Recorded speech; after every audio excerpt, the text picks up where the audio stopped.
Pagi ini saya akan mulai sharing dengan saudara sampai hari Minggu besok tentang hal-hal seputar tentang berdoa dan berpuasa. Pagi ini tema firman Allah saya mau bicara tentang hal berpuasa. Langsung kita baca ayatnya dalam Daniel pasal yang ke-9 di ayat yang ketiga. Mari Bapak Ibu Saudara sama-sama kita membaca ayat ini. Daniel pasal 9 ayat 3, 2 dan 3. Lalu aku mengarahkan mukaku kepada Tuhan Allah untuk berdoa dan bermohon sambil berpuasa dan mengenakan kain kabung serta abu.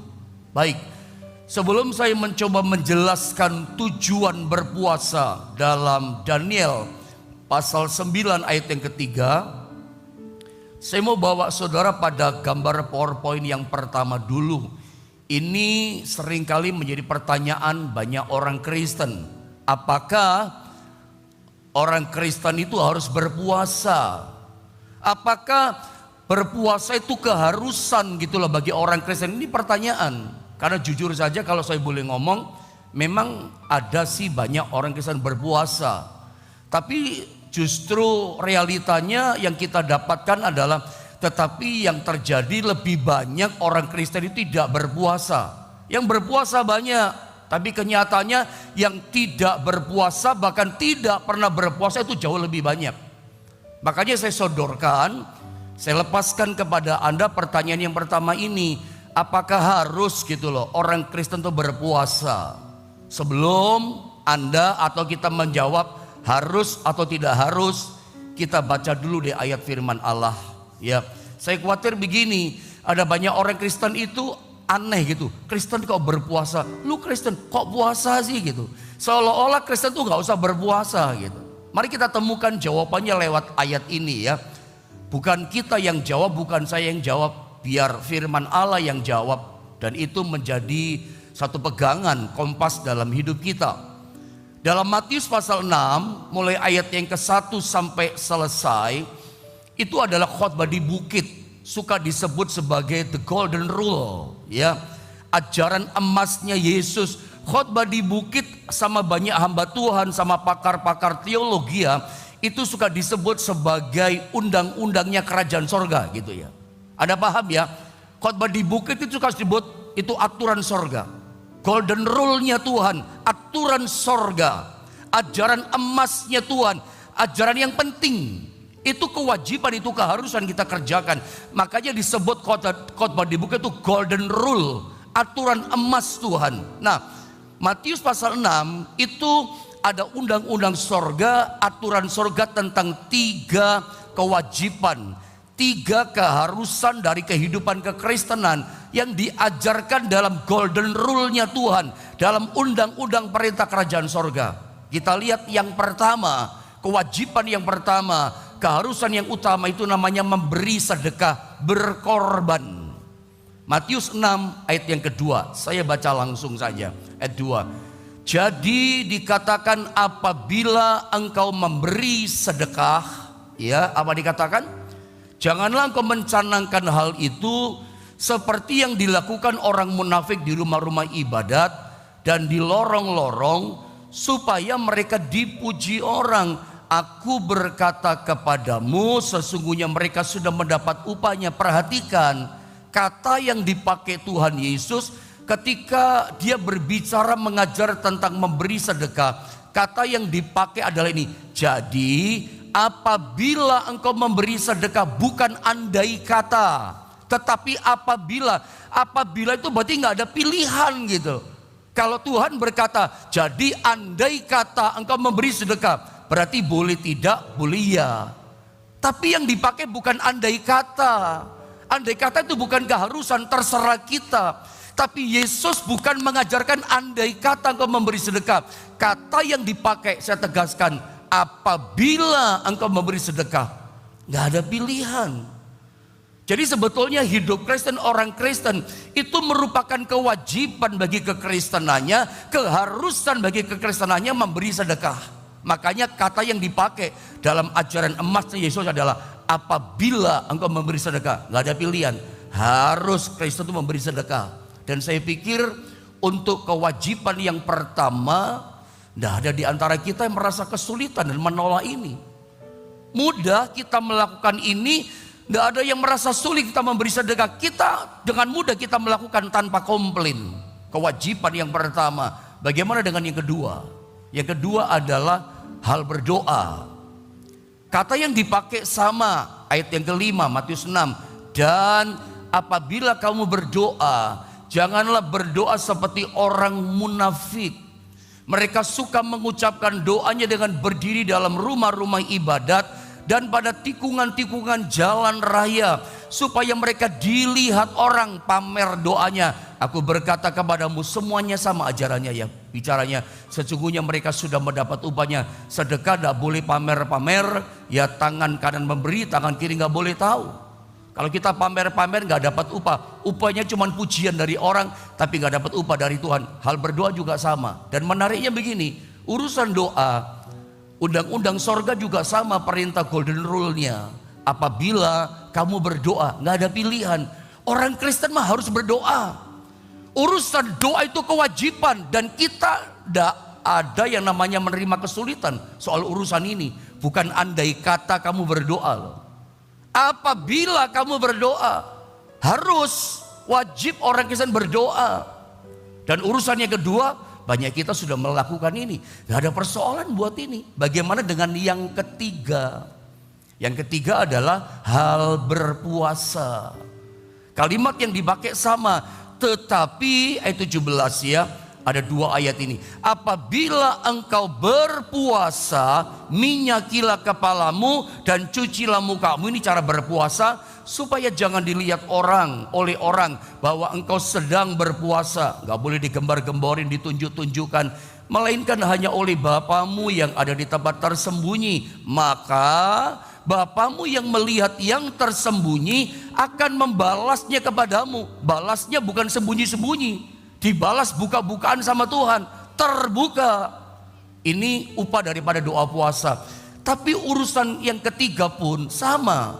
Perintah undang-undang sorga, khotbah di bukit, ya ajaran emas Tuhan. Apabila engkau berpuasa, Tuhan gak pernah berkata, tetapi andai kata engkau berpuasa. Andai kata berarti boleh ya, boleh tidak. Tapi kata yang dipakai Tuhan dalam ajaran emasnya ini adalah apabila engkau berpuasa. Jadi artinya apa dong? Artinya berpuasa itu harus, gak ada pilihan.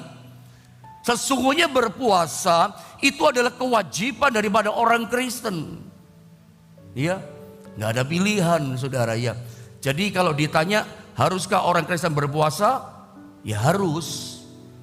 Karena di Alkitab dari mulai perjanjian lama itu orang berpuasa. Dari Musa berpuasa, Nabi Elia berpuasa, Daniel berpuasa. Masih banyak tokoh-tokoh yang lain yang ditulis Alkitab perjanjian lama itu berpuasa. Yesus pun berpuasa kan, kayak Musa, kayak Elia, 40 hari 40 malam tanpa makan, tanpa minum. Orang-orang perjanjian lama berpuasa. Yesus yang datang pada masa perjanjian baru menggenapi hukum Taurat di dalam dia pun berpuasa. Bagaimana dengan gereja mula-mula? Sama.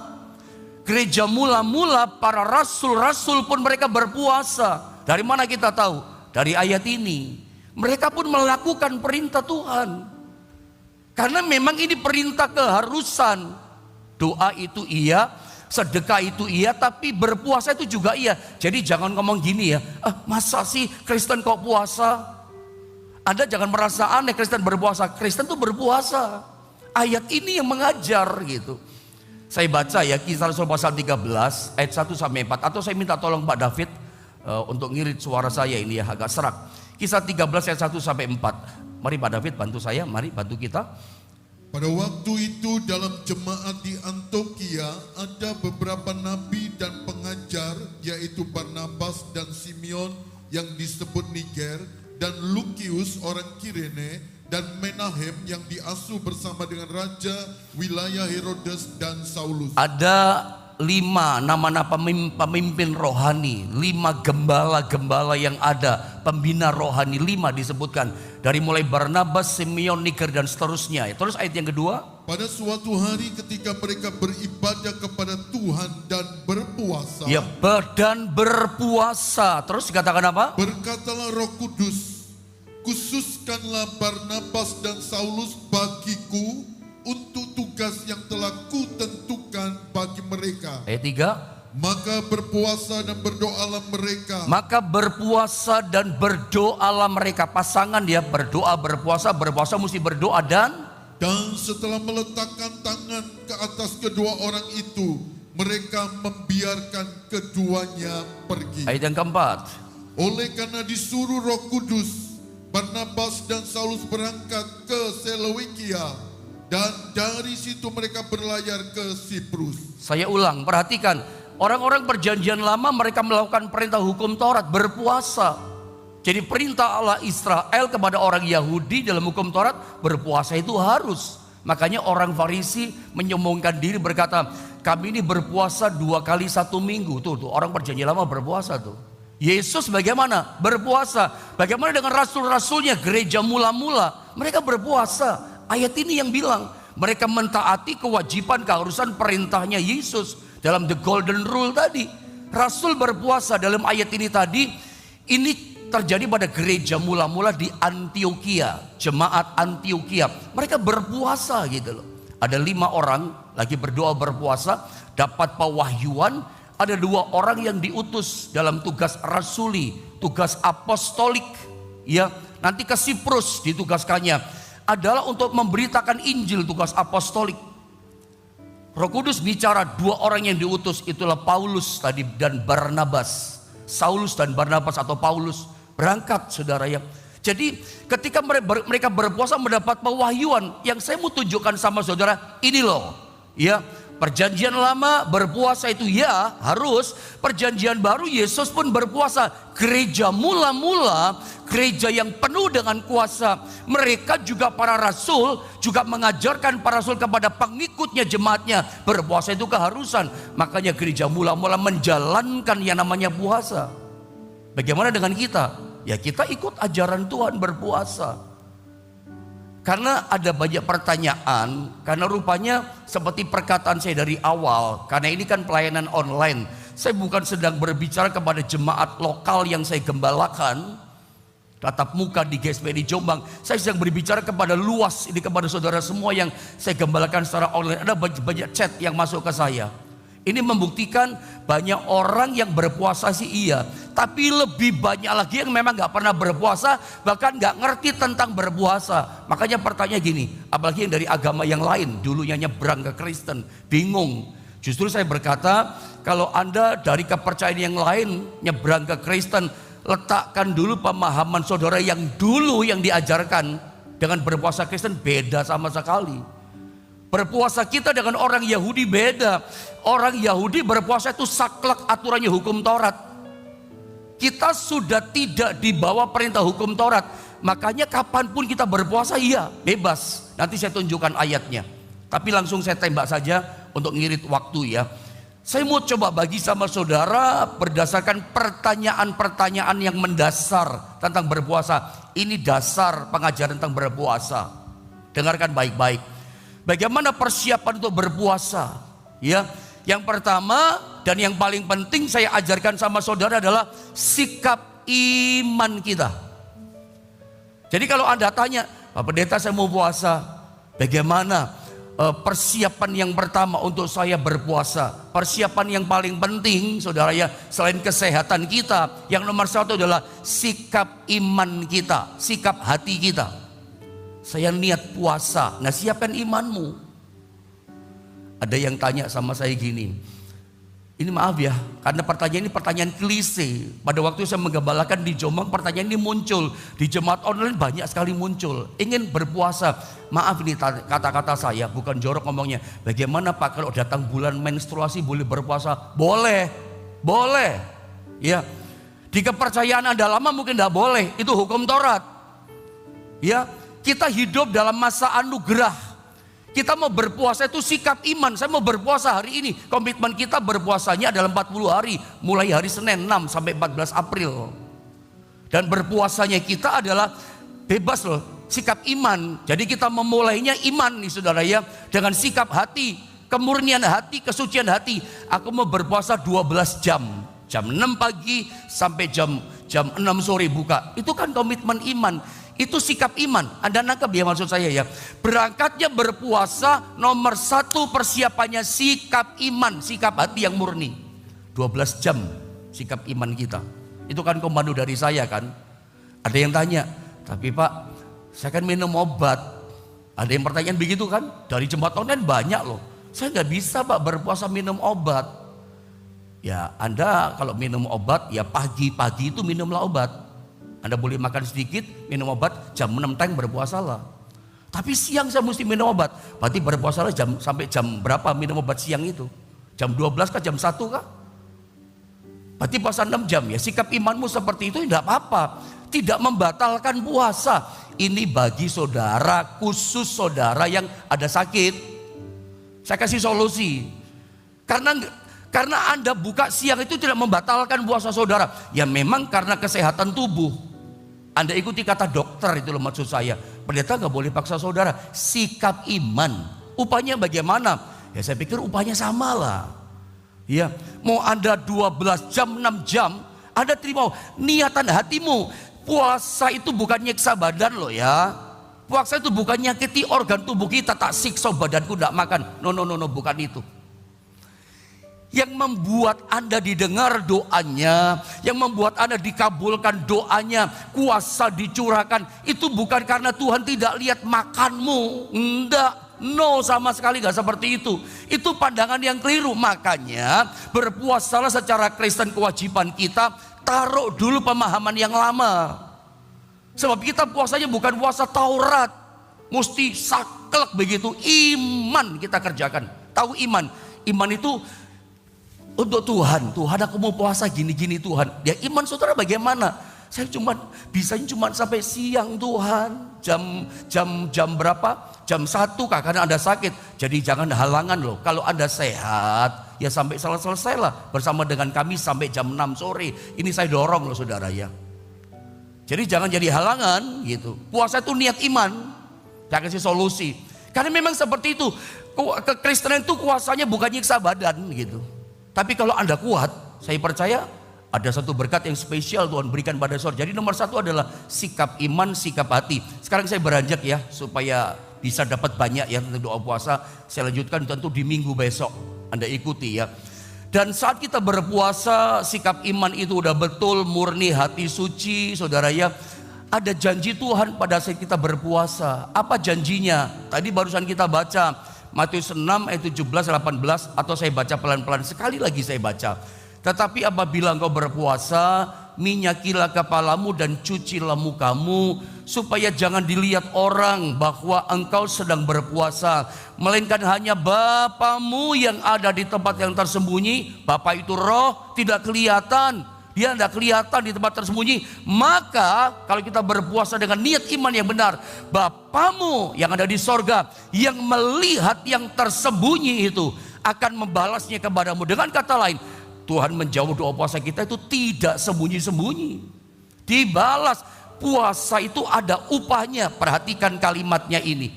Maka Bapamu yang melihat yang tersembunyi akan membalasnya kepadamu. Ada upah, ada berkat spesial. Perhatikan baik-baik. Setiap kali kita niatan iman berpuasa, itu ada pahala spesial, ada berkat khusus Tuhan berikan kepada kita. Tuhan memberikannya dengan tidak sembunyi-sembunyi. Dengan kata lain begini loh, berkat spesial ini ada syaratnya. Berkat khusus ini ada syaratnya. Syaratnya apa? Kita bisa mendapatkan hanya lewat syarat ini, berpuasa. Sebetulnya ada banyak orang yang kehilangan berkat yang khusus yang tersedia buat kita. Berkat yang spesial ada banyak orang kehilangan ini. Kenapa? Karena dia gak mau berpuasa. Ini hanya bisa kita dapatkan saat kita berpuasa. Ayat ini yang berkata. Jadi setiap kita berpuasa, itu ada berkat khusus. Kalau kita lihat pada PowerPoint berikutnya saudara ya, apa yang kita lakukan saat kita berpuasa? Nah ini yang penting. Tetapi yang bagian yang barusan tadi, Itu seringkali menjadi apa ya? Power pendorong kita untuk berpuasa. Oh ternyata ada upahnya ya. Karena kita manusia ini melakukan sesuatu itu kan pasti lihat hasilnya apa ya. Karena kita hidup di dunia, selalu yang kita kerjakan itu berdasarkan hasil. Orang kerja yang ditunggu hasil, ya kan? Orang menikah yang ditunggu apa? Hasil. Pasti hasil lah. Berpuasa yang dilihat hasil. Hasilnya apa? Upah yang spesial, berkat yang khusus. Satu contoh, misalnya Daniel, itu orang yang suka berpuasa. Hasilnya apa? Anda lihat orang ini hidup dalam kasih karunia Tuhan. Ada singa dimasukkan dalam gua singa. Singa gak bisa makan dia loh. Gak semua orang bisa ngalami kayak Daniel. Singa itu bicara persoalan. Singa gak bisa telan dia. Kenapa? Ada satu berkat khusus yang dia punya. Salah satunya orang ini rajin betul. Niatan imannya berdoa puasa. Yesus Anda lihat. Sebelum memulai pelayanan dia puasa 40 hari 40 malam. Setan goda dia. Setan mau hancurkan rencana destiny Allah untuk dia gak mati di salib. Supaya gak sampai rencana penebusan terjadi dan segala macam lah begitu. Iblis coba gagalkan. Tapi gak bisa. Yesus yang menang, iblis yang kalah. Dari kisah Yesus berpuasa di padang gurun, iblis yang kalah, Yesus yang menang. Jadi pagi ini kalau saudara ingin menang menghadapi masalahmu, ada satu cara, berpuasa. Esther ketika dia berpuasa dengan umat Israel 3 hari 3 malam, mereka menang loh. Harusnya mereka mati, dibinasakan semua bangsa Yahudi, tapi mereka tidak kalah, mereka menang. Contoh bahwa ini satu upah gitu loh. Ada kasih karunia, berkat khusus yang Tuhan berikan. Harusnya kalah, harusnya gak bisa pulih, dipulihkan, menang. Itu contoh saja yang sederhana. Mari saya tunjukkan dengan cepat, dengan waktu yang ada. Lalu apa yang kita lakukan di saat kita berpuasa? Saya baca Daniel pasal 9 ayat 3 ya, renungan yang awal tadi. Ini ayat yang terakhir yang saya bisa terangkan sama saudara pada sesi pagi ini. Saya lanjutkan besok pada hari Minggu. Perhatikan apa yang kita kerjakan saat kita tidak makan dan tidak minum. Perhatikan ayat ini. Lalu aku mengarahkan mukaku kepada Tuhan, ya Allah, untuk berdoa dan bermohon. Dikatakan apa? Sambil berpuasa dan mengenakan kain kabung serta abu. Apa yang kita kerjakan saat kita tidak makan, tidak minum, berhenti dari itu untuk berpuasa? Yang kita lakukan adalah aku mengarahkan mukaku kepada Tuhan dalam permohonan dan doa kepada Tuhan. Mengarahkan mukaku kepada Tuhan. I set my face, kata bahasa Inggris. Mengarahkan wajahnya memandang kepada Tuhan waktu berpuasa. Ingat, berpuasa itu kan berhenti sejenak dari tidak makan, tidak minum. Ini kebalikan dengan dosa. Ini kebalikan dari yang dilakukan oleh Hawa ketika jatuh dalam dosa. Yang dilarang sama Tuhan gak boleh dimakan, malah dimakan sama Hawa. Jatuhlah dalam dosa. Puasa itu kebalikan dari berbuat dosa. Puasa itu kebalikan yang dilakukan sama Hawa. Tuhan izinkan kita boleh makan, kita malah menolak makan. Bukan nolak makanannya, memang sengaja niat iman. Tuhan, hari ini aku berhenti makan sejenak, tidak makan sejenak, tidak makan, tidak minum dulu. Untuk apa? Pengen dekat sama Tuhan, ingin mengarahkan mukaku kepada Tuhan dalam permohonan dan doa. I set my face. Karena biasanya kita itu selalu mengarahkan wajah kita, mengarahkan pandangan fokus kita itu kepada apa? Kepada persoalan kita. Iya kan? Mengarahkan pandangan kita, wajah kita, mata kita kepada apa? Sakit penyakit kita. Sekarang berubah gitu loh, memandang kepada Tuhan. Justru tidak makan, tidak minum itu kita punya tujuan. Yang kita kerjakan, kita pakai waktunya memandang kepada Tuhan. Jadi kalau Anda berpuasa, cuma tidak makan, tidak minum, tapi tidak ada waktu memandang kepada Tuhan saat teduh berdoa memohon kepada Allah, itu cuma diet. Cuman bikin kurus badan, kurun 1 kilo, 2 kilo, 5 kilo. Atau puji Tuhan bisa 7 kilo sampai selesai 40 hari. Tapi nggak boleh begitu. Puasa Kristen bukan begitu. Ngabisin waktu nunggu buka puasa jalan-jalan ke mall. Misalnya begitu. Kan banyak kita sebetulnya bukan itu loh cara Tuhan. Caranya Tuhan dalam mengarahkan. Pakai waktu yang ada, baca Alkitab. Bukan berarti saya melarang saudara jalan-jalan di mall. Boleh-boleh saja sih. Tapi maksud saya, di sela waktu tidak makan dan minum harus ada waktu waktunya Anda baca firman, Anda mengarahkan wajahmu kepada Tuhan berdoa. Itu loh maksudnya. Harus diisi. Kalau enggak, itu bukan puasa yang diperintahkan Tuhan. Saya berharap saudara ya, lewat ajaran doa puasa ini, maafkan kata-kata keras saya, kata-kata kasar saya ini ya. Biarlah puasa ini bisa memutuskan kita selama ini bertuhankan perut ya. Karena orang kalau bertuhankan perut, susah untuk dia puasa. Nggak mau dia puasa, Tuhannya perutnya. Biar ini mematahkan, menghancurkan, memutuskan orang bertuhankan perut. Ya, untuk apa kita berhenti sejenak gitu loh, tidak makan, tidak minum.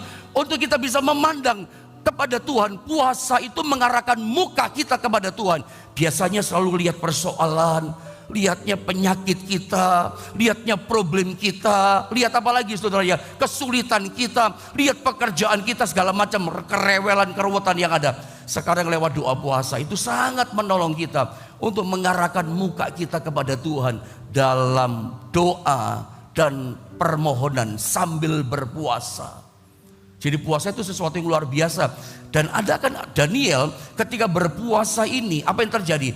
Dia dapat vision khusus yang orang tidak terima, Daniel terima. Peristiwa akhir zaman, rentetan peristiwa-peristiwa sampai kedatangan Tuhan, sampai kiamat hancur. Daniel tuh dapat loh khusus itu, yang orang nggak dapat. Bahkan sampai hidupnya itu luar biasa Daniel. Saya percaya ketika puasa kita benar yang kita lakukan, saya berharap ini menjawab pertanyaan-pertanyaan saudara. Tentu masih banyak yang lain yang belum terjawab ya. Jadi puasa Kristen itu sederhana sebetulnya, niatan iman, tapi keharusan loh puasa. Dan percayalah, di balik doa dan puasa seperti pujian tadi, pada waktunya Tuhan, Anda akan melihat mujizat Tuhan yang indah itu Tuhan nyatakan. Terutama saudara yang punya persoalan, yang Anda lihat persoalan bikin Anda ngeluh, bikin Anda cuma bersungut-sungut. Sekarang pandang bukan pada persoalan, pandang Tuhanmu. Berpuasa itu dahsyatnya begitu, bisa membuat kita fokus memandang kepada Tuhan. Dan saya percaya hasil doa puasa yang kita selesaikan nanti, ada banyak perkara yang besar yang Tuhan nyatakan berikan kepada setiap kita.